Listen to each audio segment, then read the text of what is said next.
निर्मल प्रकाशन नांदेड द्वारा प्रकाशित लेखक भीमराव राऊत अनुवादित डॉक्टर बाबासाहेब आंबेडकर यांचे गोलमेज परिषदेतील कार्य यह किताब मराठी भाषिक वाचकों के लिए आज के समकालीन प्रश्नों के संदर्भ में बहुत ही ज़रूरतमंद साबित होगी।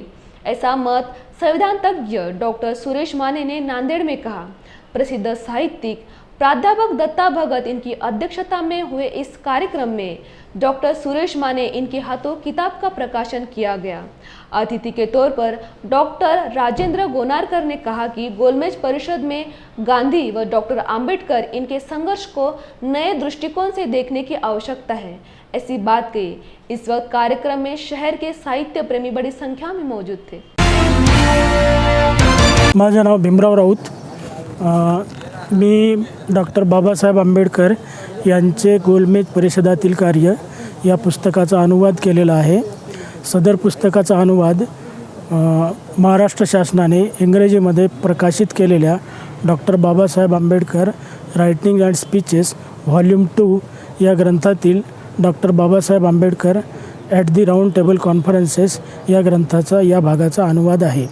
मी या पुस्तकामागची भूमिका अशी आहे की मी जेव्हा बाबासाहेबांचं वाङ्मय वाचायला सुरुवात केली त्यावेळी माझ्या असं लक्षात आलं की बाबासाहेबांचं बरंच साहित्य मराठीमध्ये नाही आहे, तर मराठीमध्ये आपणच सुरुवात का करू नये ही मला प्रेरणा मिळाली आणि त्यानंतर मी माझ्या पुस्तकाच्या अनुवादास सुरुवात केली।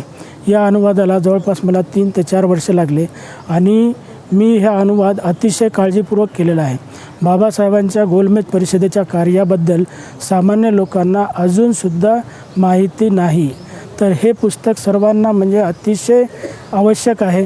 आपले राज्यकर्ते आहेत, राज्यकर्त्यांना आवश्यक आहे, आमदार आहेत, खासदार आहेत, त्यांनासुद्धा आवश्यक आहे की आपली भूमिका कशी तयार करावी, आपल्या प्रश्नांचा सांगोपांग अभ्यास कसा करावा आणि लोकांसमोर आपले प्रश्न किती आस्थेनं आणि किती चिकाटीनं मांडावेत हे या पुस्तकातून तुम्हाला समजून येईल। 2 अक्टूबर 2022 को बाबा साहब अम्बेडकर का जो राउंड टेबल कॉन्फ्रेंस में एक हिस्टोरिकल एक नेशनल सर्विस के तौर पर जो उनका कार्य है, जिसमें खास करके इस देश के शोषित समाज को सेपरेट इलेक्ट्रेट और वोट का अधिकार, इसको लेकर जो second volume speeches and writing Babasaheb Ambedkar का जो प्रकाशित महाराष्ट्र गवर्नमेंट ने किया है, उसका मराठी ट्रांसलेशन का बुक हमारे नांदेड़ के साथी भीमराव राऊत इन्होंने जो लिखा, उसका प्रकाशन कार्यक्रम आज नांदेड़ में हुआ और उसके लिए प्रकाशन करने के लिए मैं आज नांदेड़ शहर में आया था।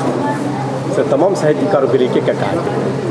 एक है कि बाबा साहब की जो ऐतिहासिक भूमिका रही है, उसके साथ कई लेखकों ने, कई साहित्यकारों ने अभी भी यथोचित जो न्याय करना चाहिए वह नहीं किया है, जिसका परिणाम अंबेडकर विचारों में कई तरह के प्रदूषण निर्माण करने में, पैदा करने में शासक या सिस्टम के लोगों को हो रहा है। और इसलिए जेन्युइन अम्बेडकर, सही अम्बेडकर लोगों के पास जाने की ज़रूरत है, जो इस किताब के माध्यम से हुई है। इसलिए लेखक महोदय हमारे राउत हैं, उनका भी अभिनंदन करना बहुत ज़रूरी है। डॉक्टर बाबा साहब अम्बेडकर का गोलमेज परिषद में का जो कार्य है उसका अनुवाद भीमराव राऊत इन्होंने किया है। ये कस्टम के रिटायर्ड अधिकारी है और बहुत ही मेहनत से और परिश्रम पूर्वक इन्होंने इस वॉल्यूम का अनुवाद किया है। जो मराठी के वाचक है उनके लिए डॉक्टर बाबा साहब अम्बेडकर की जो डिबेट है,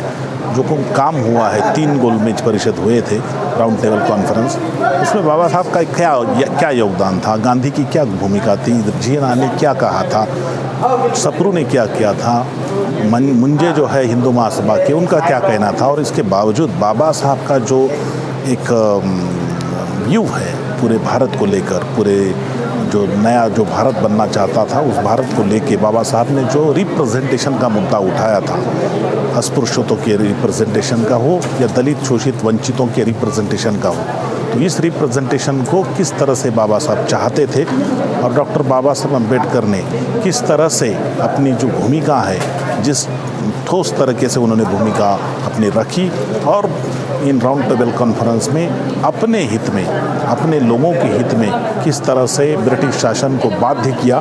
लेकिन हुआ ये कि महात्मा गांधी ने उसका विरोध किया और उसको लेकर पूरे आगे क्या हुआ ये आप सब जानते हैं। लेकिन ये जो किताब है, ये किताब भीमराव राउत की परिश्रम को जानने के लिए बहुत ही महत्वपूर्ण है।